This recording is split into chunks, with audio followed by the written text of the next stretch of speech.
Miguel Collado Di Franco nos acompaña en este programa hablando sobre la reforma fiscal. Miguel, ¿qué propone el CRES y cuánto, con este cálculo que han hecho ustedes, cuánto creen que se podría recabar? Porque se habla desde el 1.5 hasta el 3. El CRES viene proponiendo desde hace muchos años una simplificación del sistema tributario de República Dominicana de forma tal que se reduzcan incentivos a la evasión, a la elusión, a la informalidad y que se promueva lo que hablamos anteriormente, que es el ahorro, la inversión, la contratación de más personas dentro de la formalidad y que se eleven los ingresos de los dominicanos. Ese desarrollo. Ningún país se ha desarrollado incrementando los impuestos. Winston Churchill decía que tratar de hacer eso es como un hombre que esté, o una persona, dentro de una cubeta y esté tratando de levantarse alando el asa. Nunca lo va a lograr. Si tú te fijas en la historia, los países que han alcanzado un estadio de desarrollo verdadero, que es el que queremos alcanzar, lo empezaron haciendo con impuestos bajos. Entonces nosotros hemos creído, o se nos ha hecho creer por algunos economistas, políticos, opinadores, que mientras mayor sea la recaudación y mayor sea el gasto público, pues más nos vamos a desarrollar. Y si yo miro al vecino que tiene un Mercedes-Benz y yo me compro un Mercedes-Benz, ¿yo voy a ser más rico por tener el Mercedes-Benz? No, yo voy a tener unos gastos mayores. Entonces, yo debo de ver de qué forma yo efectivamente soy más productivo, gano más que aplicado a un país, sería lo mismo, tengo más desarrollo para entonces aspirar a tener esos bienes materiales, en este caso específico, más gasto.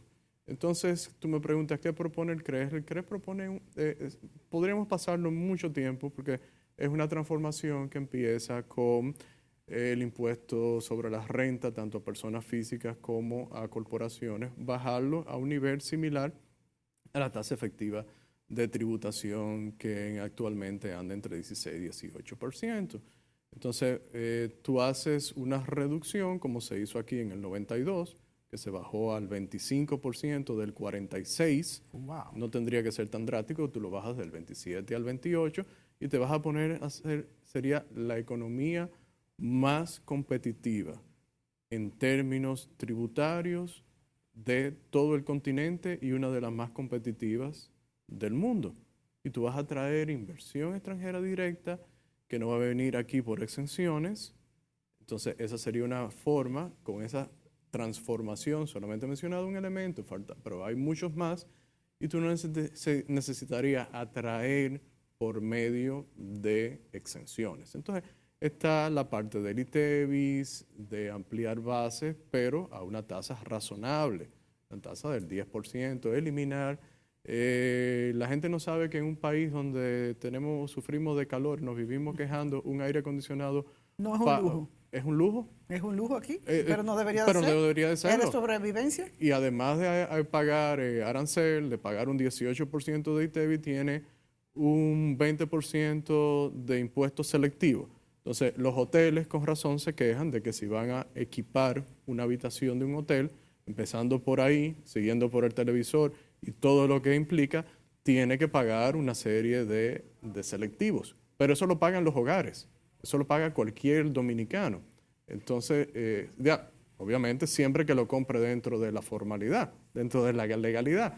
Pero todo este sistema incentiva mucho a eso de la informalidad, que es el segundo elemento que más se quejan los emprendedores en República Dominicana como trabas para prosperar, para establecer negocios. ¿Sabe cuál es el primero? La carga tributaria, de la cual ya estamos hablando. La segunda, la competencia informal. Tercero, la electricidad. Claro, eso Entonces, te iba a ahí decir. necesitamos una reforma urgente, imperiosa, ahí sí usaría yo el término del Fondo Monetario Internacional, pero recientemente se nos ha dicho que tenemos que esperar 2 años a que se implemente la reforma de una nueva administración de las EDE. Mientras tanto, que la gente sepa cuánto representa aproximadamente el subsidio eléctrico en términos de puntos porcentuales del PIB. Más de 1%, entre 1.1 y 1.3. Entonces, si tú tienes... ¿Qué es lo que vamos a recolectar con esta reforma fiscal, posiblemente? Posiblemente o hasta menos. Entonces, O hasta menos. Hasta menos, claro, definitivamente. Si seguimos haciendo más de lo mismo, pues no vamos a avanzar. Bueno, tú hablaste de medio punto, que fue lo que se recolectó en la última. Exactamente. Entonces, ¿cuánto es el déficit proyectado? 3 puntos porcentuales, 3.1. Sí. Entonces, más de un tercio representa el subsidio eléctrico, es algo que estamos tirando a la basura. El CRES publicó recientemente, tan reciente como ayer, el último dato publicado por las mismas autoridades de cuánto ascienden las pérdidas, 44% ya en números redondos.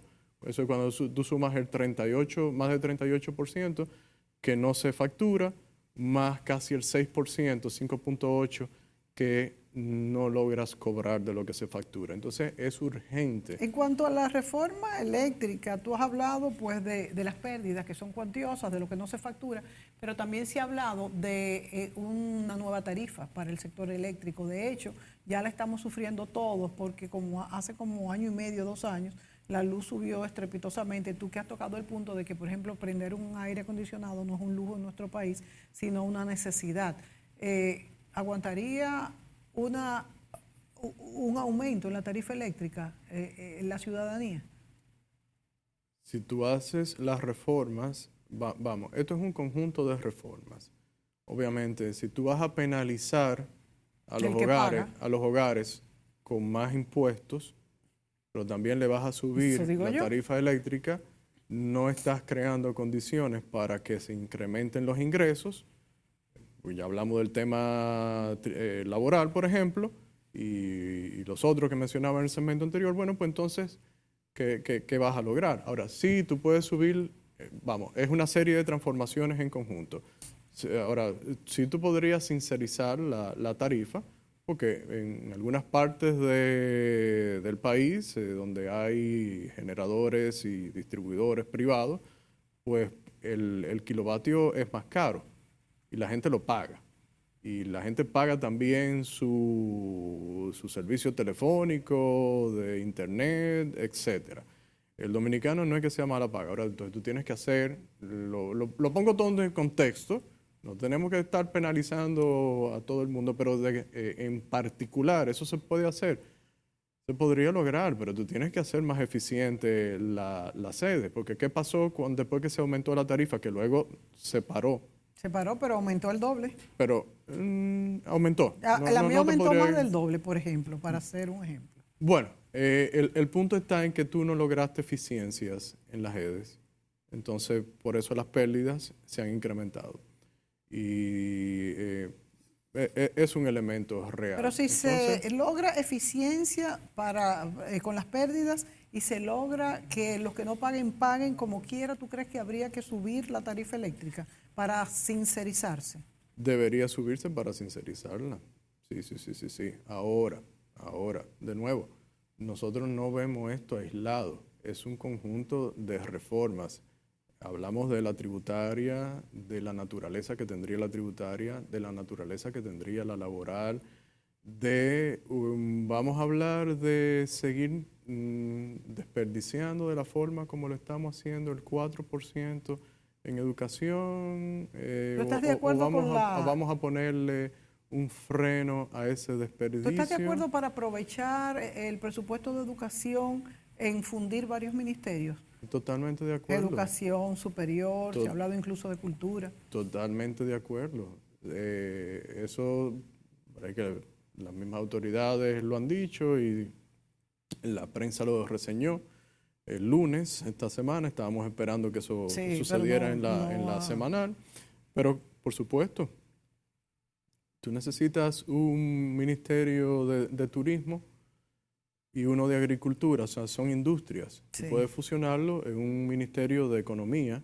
Necesitas un ministerio de industria y comercio que lo que hace es administrar los hidrocarburos y la zona franca. Pues no, eso puede ser 2 departamentos dentro de otro ministerio. Necesitas un ministerio de deporte, necesitas un ministerio de cultura, necesitas el de la mujer, necesitas el de la juventud. Entonces, yo estaría encantado en que la próxima semana pues nos anuncien que sí, que el Estado se va a hacer más eficiente. Ahora, estoy convencido de que a la población le gustaría muchísimo que cuando le hagan ese anuncio, si es que lo hacen, le digan, estos son los ministerios, los departamentos, las direcciones, los institutos que se van a fusionar, van a desaparecer, no es que lo vamos a empaquetar, y entonces los procesos... No es que van a desaparecer, es que van a funcionar dentro de otros. Algunos pueden desaparecer, algunos no tienen ninguna razón de ser. Algunos. Definitivamente. Entonces, ¿cuáles son los ahorros que tú vas a tener en términos de procesos? Son estos. ¿Cuáles son los activos que no vas a necesitar? Incluso edificios que se puedan vender, vehículos que ya no vas a necesitar, menos gastos. ¿Cómo te va a impactar eso en la nómina pública? Eso es lo que el contribuyente quiere ver. Entonces, cuando se haga el anuncio, que no se haga el anuncio, que sea similar a la frase ya hueca de tanto usarla, calidad del gasto, que nunca significó nada y cada vez significa menos. Calidad del gasto, ¿qué es calidad del gasto? Sí. Calidad del gasto debería ser, no, eso es sustituirlo por vamos a administrar. ¿Para qué yo nombro a un gobierno? Para que administre los recursos que toma de la población, coercitivamente, con el uso de la fuerza. Entonces, se nos ha olvidado que la palabra clave es administrar. ¿Tú abogas ustedes en el CRES por un Estado más pequeño? Es lo que queda explícito dicho con lo que tú has con hablado. lo que acabo de decir. Sí. Un Estado más concentrado en administrar mejor los bienes y, los recursos, en administrar justicia, seguridad,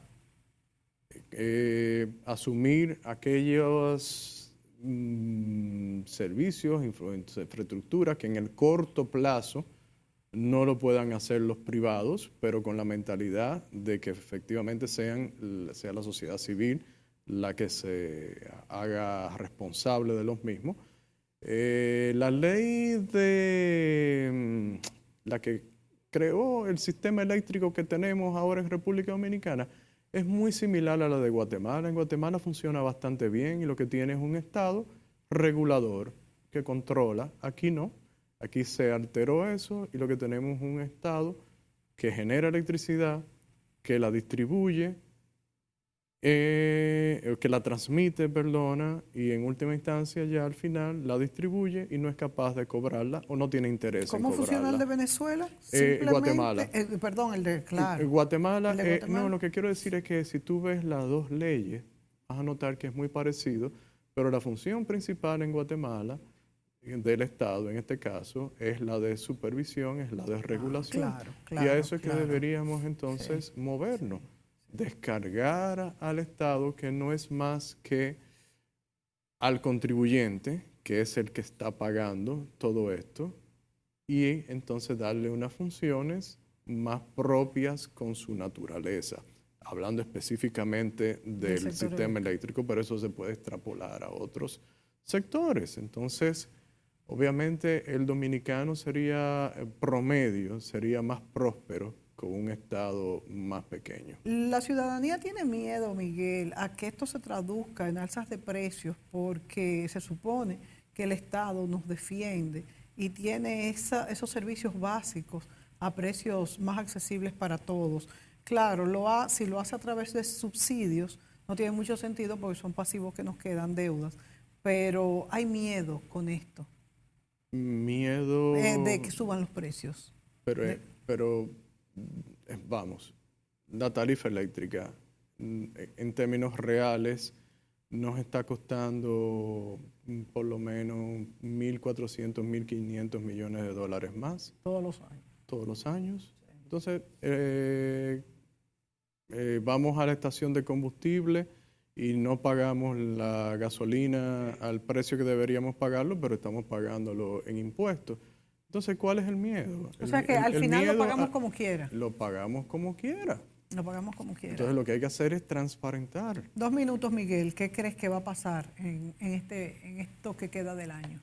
Pues yo quiero ser optimista, pero la realidad parece que se está imponiendo por las señales que nos están enviando con los únicos 2 temas que se han abordado con ciertos detalles, que han sido el eléctrico y que han sido los detalles de la reforma al sector laboral.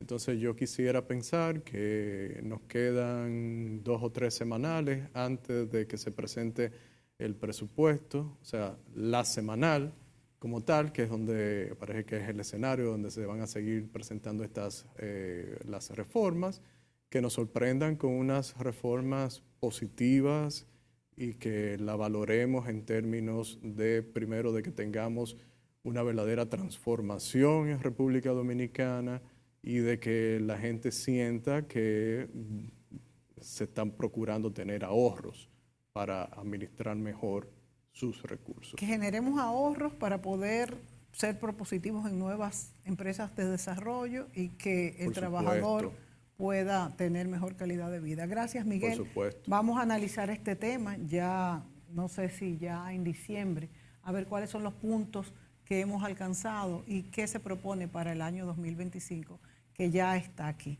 Gracias, Miguel. Amigos, con ustedes seguimos. Gracias a ti.